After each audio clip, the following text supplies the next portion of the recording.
blocage. Le chef de l'État compte aussi s'appuyer sur la création d'un haut conseil pour le climat qu'il installera officiellement mardi.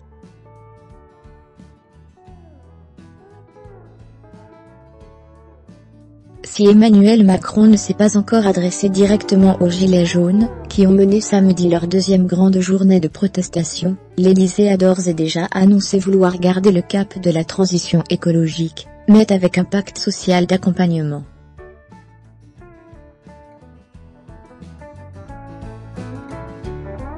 Ces mesures, détaillées ce lundi en Conseil des ministres, seront présentées mardi par le chef de l'État.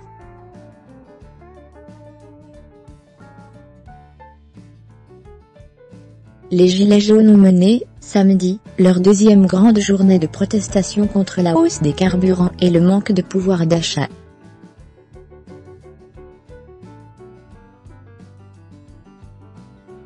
Comme le reste de l'exécutif, Emmanuel Macron a dénoncé les violences dont les images sur les Champs-Élysées ont fait le tour du monde, et jeté la honte sur ceux qui ont agressé les forces de l'ordre et violenté d'autres citoyens.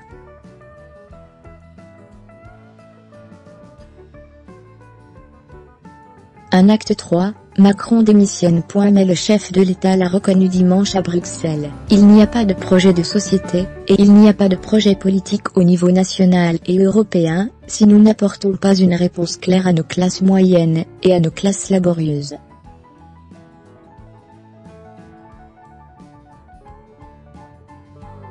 Or, manifestement, on a loupé quelque chose dans l'explication de la taxe carbone, a déclaré le ministre de l'Action et des Comptes publics Gérald Darmanin.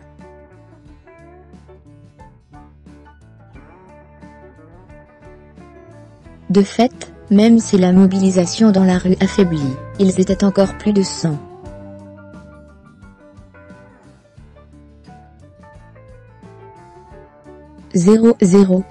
Gilets jaunes a manifesté samedi, et certains ont déjà créé un événement sur Facebook appelant à un acte 3. Macron démissionne.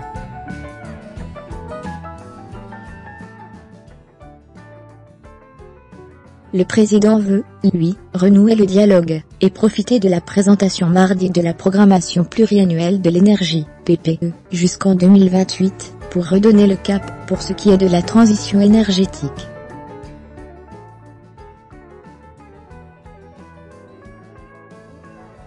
Et il va donner une nouvelle méthode, pour que cette transition soit la plus juste possible, a expliqué une porte-parole de l'Élysée.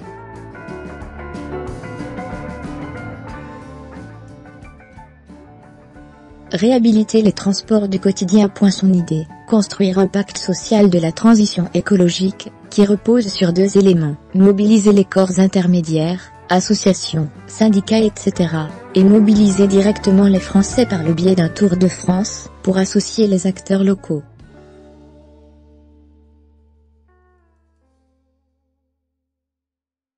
Certaines mesures d'accompagnement ont déjà été annoncées par le gouvernement, comme l'élargissement du chèque énergie, ou encore la super prime à la conversion.